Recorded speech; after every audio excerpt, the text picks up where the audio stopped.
just learn to know stuff through attrition. Here's how I know. I have never intentionally read anything about a Kardashian, and yet I have information about them. Somehow it's penetrated me. So I go, I didn't even know how that's possible. So I was just trying to use that same method, that if you just sort of beat people over the head with it over and over. So Spawn comes along and we sit there and we get going. Now here's the one thing, because we were now in charge of being the businessmen and Hollywood was coming after us. We were doing toys and video games. I started my toy company very quickly. And all these other things, I was getting distracted. We all did. Some of the deadlines were going. And I knew that at some point, there's a moment where you're drawing a page and you know you're cheating the audience. And you just go, I am not putting the best I can put on this piece of paper. And so what do I need to do? I got to go find another artist that will focus on it while I'm doing some of this other stuff. And so Greg Capullo, who at that point was some young kid that was just starting on the X Factor, I convinced him to come over, and he gives me 80 plus issues of Spawn. And you can see the evolution. If you guys have ever looked at those 80 issues, take a look at his early work and then take a look at it, like 40, 50 issues. It was this magnificent sort of movement. I consider myself to be a pretty good scout. Did I think Greg Capullo was going to be really good? Yes, I did. Did I think he was going to be as great as he is? No. I knew he was going to be really good. I didn't know he was going to be great, right? But he turned into great and ended up, you know, going on doing arguably the definitive Batman. Is going to go down as one of the great Batman. He does the definitive Spawn. Let me just go on record. It's not mine. It's his. And he's going to go down as one of the definitive Batman ones. But through those years, through the thick and thin, you just start getting there, and you just start going to it. Let me just sort of tell you now how long it takes to get to 300, because it's, yeah. That's my wife. She makes sure I can hit my deadlines. You're fired. I learned that from Trump. So anyway, we get the book. On day one, June 2nd, June 4th, I forget what the date was, I should know, but it was Spawn issue number 1 came out. And we were living in Portland, and I fly down to California, Golden Apple, we do a signing, and it literally is wrapped around the block. I mean, you've heard the term? It was literally wrapped around the block, the line, to get the books that day. So it was a good day. And for some reason, my wife and I still don't quite understand, I had the baby with me, right? So my wife was teaching at that time, so maybe we couldn't find a sitter.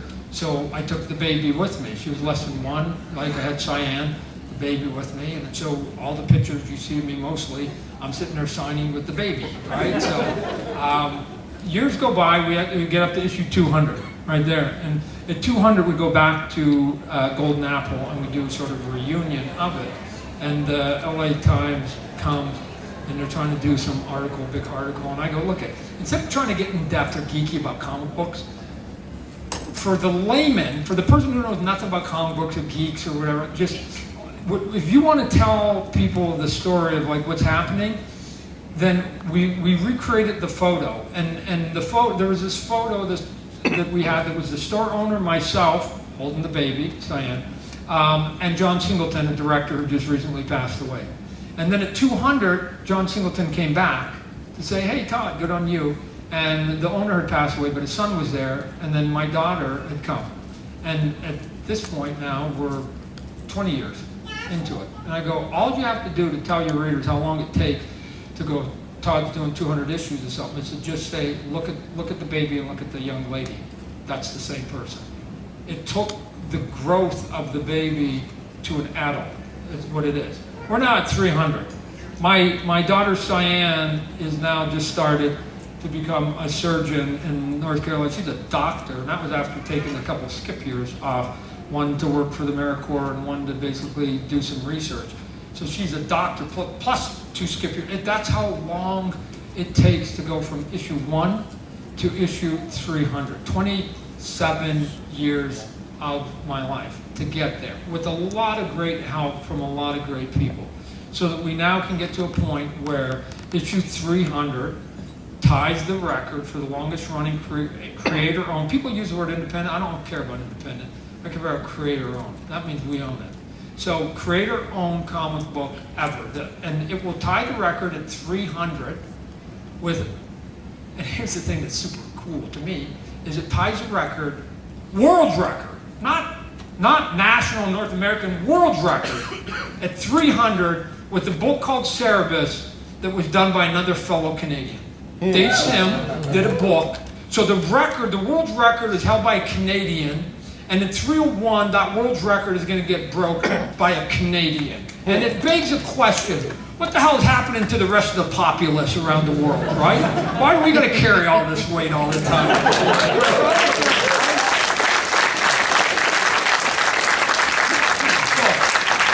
Maybe they just have more variety in their diet and they like to try more than one thing over the course of 30 years. And we're just like dogs in a bone and we chew for 30 years and we just don't know that there's more than one flavor, right? So, but it's okay. I'm proud. I remember I was proud of what David did, and then now we got to the point, and it's actually even cool in issue number 8, Cerebus was actually in a Spawn comic book. So if you ever get issue number 8, the character that I'm breaking isn't some anonymous thing. It's a guy who I knew that was in my comic book. And I'm going, and he did this cool pinup. We actually got Cerebus dressed as Spawn, so it's super cool. And so now we get to the point that we're now here, September 4th, Spawn 300 comes out. This is the only copy, they just shipped it to me from the printer that's in Canada right now. This is the actual book right here. And so some of the people that helped me out on there, Greg Capullo does the big piece on it, and I'm super proud. I knew when I put a bunch of people together that the person I had to get to come back had to be Greg. If I want to make this as special as I thought, it wasn't that was going to come back. It wasn't that some other people. It had to be Greg, because he did to me the definitive one. And so I went to Greg's house and I talked to him, and he was sitting there. And finally, I just went, let me just tell you what my story is. As a matter of fact, let me just skip to the end. And I acted it out, and he'll tell you that it was like, whoa, oh cool. I'll draw that. And so there's a cliffhanger in 300. So if anybody's going to try to get off the hook and not buy the record-setting 301, then you're not going to get the rest of the story. So it's a little bit of that car on both sides. I'm going to trick you into buying both books, right? Hopefully at the same level. But there's a cool cliffhanger, and I actually had this sort of 1-2 punch, and I said, well, I'm going to give you this cliffhanger, then Greg, can you do a couple more pages for me in 301 so that we can get sort of the second punch, and then you can go back, and then he's going to sign a contract with DC and go over there and go back there. But he said he's going to do some creative stuff a little bit later. Here's some of the pages that we were inking here, and we're trying to do some arty stuff. So there's a couple interior pages minus the story. The other guy that I brought on was J. Scott Campbell. Now, here's J. Scott Campbell's an interesting one. I don't know if you guys know. He called out Jeffrey Scott Campbell, but he likes to go by the name of Scott. So don't make the mistake I did. I kept calling him Jeff. He's like, Scott. So okay, so Scott. So when I refer to him as Scott, he does all these cool covers. But when I was talking to him, I went, Scott, you can't just do a cover. That's too easy. I have to be able to announce you're doing interior artwork. And if you do interior artwork, that's going to be the moment when I sat with the retailers in Vegas. There was 400 of them, and I actually announced the lineup for Spawn 300. That I can't just say you're doing a cover. They just came out with Action 1000, had a bunch of covers. They just came out with Detective 1000, had an ungodly amount of covers, and they went. So I go, no. I want to do it that anybody who does a cover also does interior artwork. Period. So he was like, okay. And then I go, you got to give me at least 8 pages. He goes, how many? I think I got to be between 6 and 8. And it ended up being that he got so into it. He goes, can I do 9? And because he goes, I want to do this 2-page spread at the end. And I went, dude, you can give me as many pages as you want. So he's got a big ending in his pages. So he's going to be coming in here. It's going to be super cool. I don't want to show you the best pages because I'm hoping you go and buy the book. And if I blow it here, it's like a bad trailer. You know, everything's in the trailer. You don't have to go to the movie. So I'm not going to give you the one. Jason Sean Alexander is the current artist on the book. He's doing this cool, funky, gnarly, nasty look in the book that is about as close to what the Spawn movie is going to look like. So if you want dark, twisted, ugly, that's what my movie is going to be. It's not going to be PG-13. It's not going to be superhero Todd, Greg, Scott, Campbell look. It's going to be way closer to the nastiness. If you go back the nastiness of like this image right here, right? That thing that looks more like a monster, right? That when it comes, it will just come and take you out and not say a word, and you will be gone if you're one of the bad guys. So he's doing some cool stuff on the book. And then the last guy that came on the book was Jerome LePena. He does a lot of cool covers. And he does all these things here. So I said, hey, I want you to do one of the covers that basically teases. I'm not saying everybody on that cover is going to be in this book. I'm saying when people say, Todd, how do you get up to issue 600? Oh, I've got my plans, right? And the tsunami is beginning in 300. So whatever you think has happened to first 300, it's just beginning, ladies. I can tell you right now, I have the energy and the enthusiasm and the ideas to go another 300 because the sea of red is coming against the bad guys, right? And so the simple change that's coming is that for about 250 issues and from 250 to 300, what's been happening is Spawn has been planning. If you haven't been reading the book, or even if you have, reread it and treat it as a plan, because it's all been a plan getting up to 300. I knew where I was going with it. And but the easy part of it was that for 250 issues, the bad guys they made Spawn, they threw him out in the world and they chased him, and Spawn was like, going, just leave me alone, I just want to be a man, just leave me alone, stop it, I don't want to do it. And now he finally comes out after sort of disappearing for a while, 250, and here's the change. He goes, I know the game, I know what I am, I know they're never going to leave me alone, and I know I'm never going to be a man. So embrace it and go. And so what he's going to do is he's going to turn the wheels, and he's going to go, dude, you don't even have to start hunting me and harassing me, because I'm coming after you. I've locked heaven and hell down, and whatever's left on earth, it's going to be my mission for the next 5 years to take you out one at a time. And when I get to you, guess what you're going to say?